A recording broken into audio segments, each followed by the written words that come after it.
Yung asikasuhin po yung anak, hindi mo siya maasikaso kasi sarili mo alagain. Parang piling mo sa sarili mo, wala kang silbi. Yung sa ganito ko, nagbabalat, yung natatanggal talaga, pati po yung sa talampakan ko. Doon po nag-start siya na nag-postular po ako.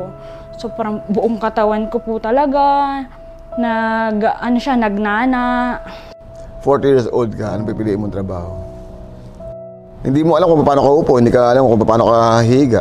Kasi lahat meron eh. Siguro po kung wala akong psoriasis, I can say na baka po, wala ako dito ngayon, baka po nasa abroad ako, ganyan. I am still achieving my dreams.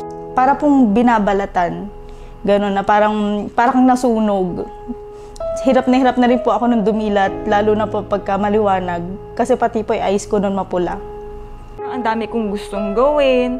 Pero feeling ko na nasa yung paikot-ikot lang. Yun yung first time kong maranasan na nagpawis ng nana. Parang nagpawis ng nana, tapos dumidikit sa damit yung balat ko. Ang hirap po mag-cope up na sa tuwing meron kang psoriasis, kailangan mong mag-absent kasi nahihirapan kang gumalaw kasi nga masakit.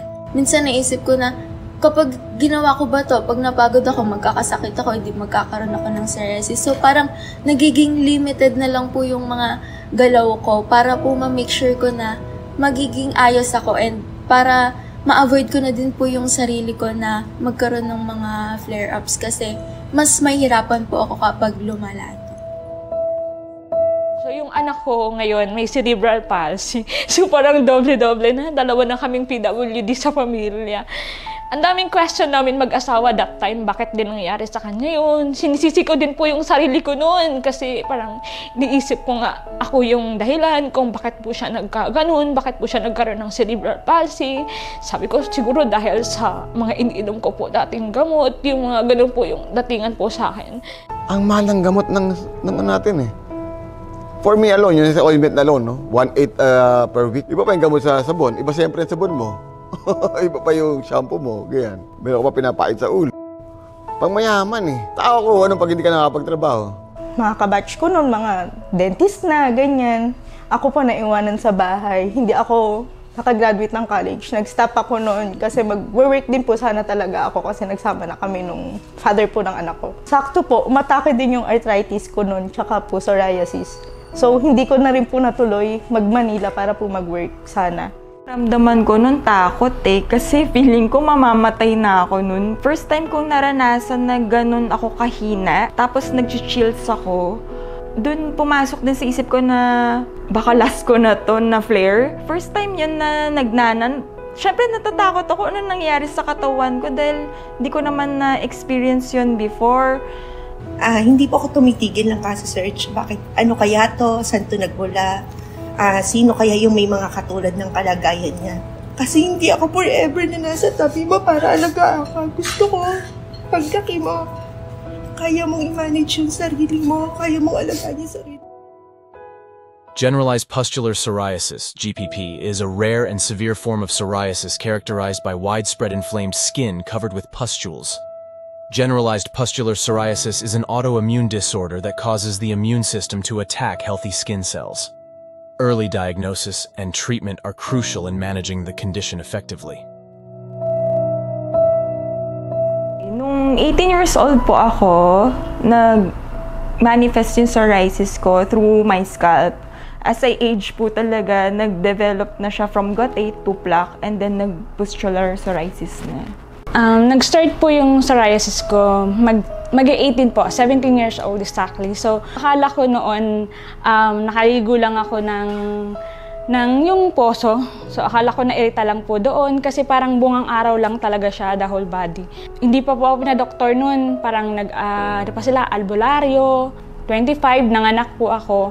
Sobrang na-stress po talaga ako noon kasi yung anak ko na NICU siya, kasi nga nakakain daw ng pupo. So, sarang naghalo-halo na po noon that time. So, nung pinilit namin lumabas kasi sobrang stress na ako, dumadami na po yung postular ko. Doon, tas halos nung umuhay na, parang yearly, hindi lang isang beses, 2 beses, lagi pong pustular yung sore ko na parang gigising po ko sa umaga, sobrang hirap na hirap po kasi ang init po sa katawan, sobrang init niya. Nung grade 6 din ako, it started sa may scalp ko na akala nung brother ko, since na OFW both parents namin, akala niya simpleng dandruff lang. Lagi ako nagsusuot sa school ng hypoallergenic na necklace. Akala namin, simpleng allergy lang yung nasa leeg ko na umabot sa likod. Tapos, nung pina-check up namin, sa pedia muna, ang akala nila is ringworm. Year 2016 or 17 po yun, nung nag-start yung GPP ko, na akala ko infected na yung binti ko nung time na yon kasi may mga pustules na siya. Clear po ako noon nung pregnancy ko hanggang sa makapanganak po ako. After 3 days, yun nga po, sinasabi po nila since from province po ako is lamig-lamig. Then, after 24 hours, ang bilis lang po ng progression niya. Every tingin ko sa kanya, lumalapad siya ng lumalapad. Hanggang sa mag 100% po ako ng time na yun. Sobrang hirap po kasi kapapanganak ko lang po noon. As a mother po, every madaling araw, kailangan ko bumangon pag iiyak yung baby. Then, nagpapa-breastfeed po ako. So, every time na bubuhatin ko po yung baby, masakit po. Pag po dumidikit yung baby or yung kahit po damit, dumidikit po siya sa sugat. Kung diagnosis, clinical diagnosis, 2003. Pero bata pa ako, meron na ako eh. Magkabila, symmetrical yun sa akin eh. So kung ano yung meron sa pa ako, sa kabila, meron din sa kabila.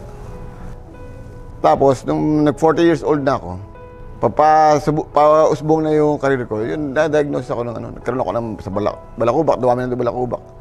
Tsaka hindi nagagamot eh. Sabi ko, iba na to, iba na to. Matindi na kagad eh. Super tindi na eh. Buong katawan na lahat ng buong katawan eh. So, nag-exfoliate na ako. Tapos hindi ako makakilos. So, for a year, hindi ako makakilos talaga eh.